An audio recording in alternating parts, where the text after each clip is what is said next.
Assalamu alaikum dear students, this is Kamar Sumaira from the Department of English, University of Southern Punjab.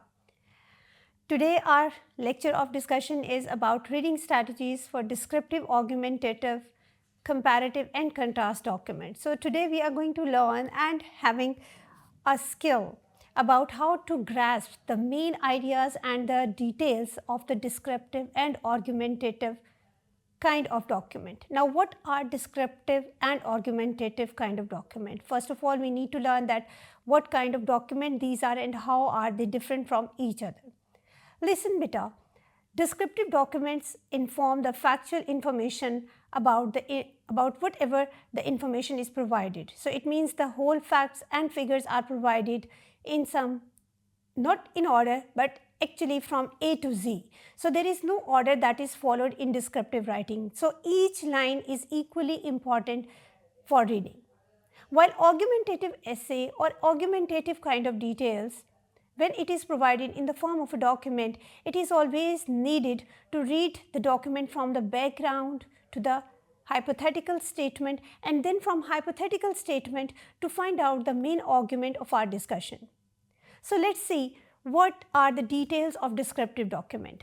These texts aim to show rather than just tell by using sensory details and vivid language that visualizes as you read. So it means you develop your image about the document or about the details whatever is provided.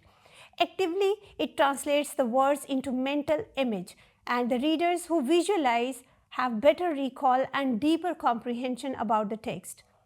So track the sensory details, identify the descriptions of the sight, sound, smell, touch and taste. This helps you grasp the main idea about the text. So it means whatever the images are provided, it means the whole information which is provided in the text must be read carefully so that you may develop your personal image about the text. So let's say for example, these kind of texts may include my school, my university, my home, my family. So it means it depends on the information that is factual, that is actually present in around you. So it helps you to grasp the intended mood or atmosphere. It also analyzes the figurative language. It also helps you out to explore that what are the words that develop that image. So look for the similes, metaphors. If the texts are literary, definitely similes and metaphors would be a part of it, and personification if they are present. These are often used to convey complex ideas through imagery. Spot strong verbs, and instead of linking verbs like is, was, were, has, have, look for the action-oriented verbs that are creating the more precise mental picture in your mind.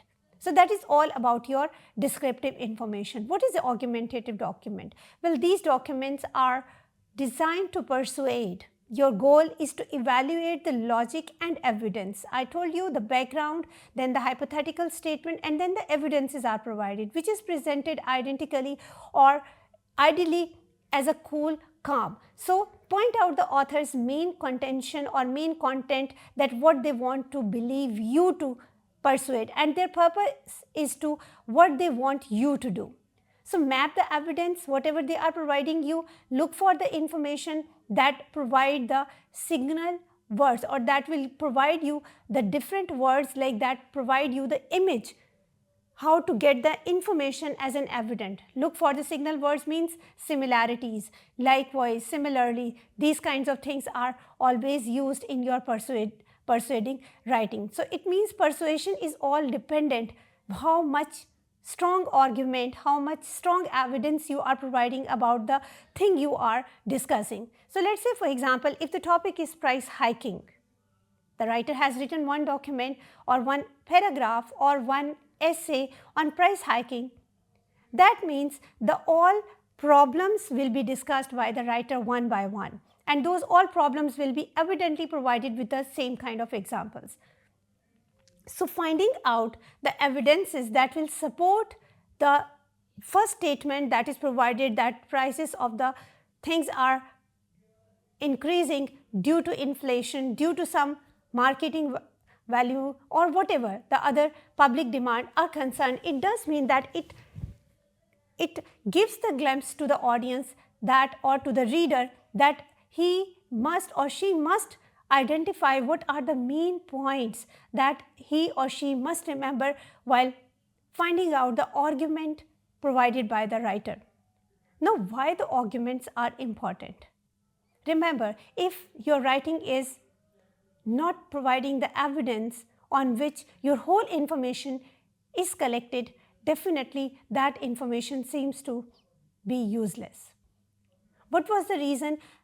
The reason behind this is that without providing the evidence that why you are truthful in your information becomes definitely useless. So it means you need to identify and find out the key factors, that what are the problems that are creating those evidences to be strengthened. So ask yourself few questions like, is the evidence objective? Is it tested elsewhere or from a reliable source? And how is it relevant to the facts presented in the text? So watch for the indicator words. Yes, this is one more technique to identify the key terms in your given document. Terms like therefore, thus, however, consequently are the signal words and the logical transitions between claims and the conclusions. Also analyze the persuasive techniques which are used to identify the rhetorical questions, statistical information, anecdotes or emotional appeals. Also consider why the author chose that specific technique for their audience. As the word itself, argumentative kind of writing, says you, it is there to evident the given information, it gives the persuasive tone. This is all about our today's lecture for your descriptive details and the argumentative details to be extracted from the given document. We will be discussing the two more types of, these are the four basically kinds of documents which we are going to read out in this week. So remaining two will be discussed in our upcoming lecture. Till that time, stay blessed. Have a nice day.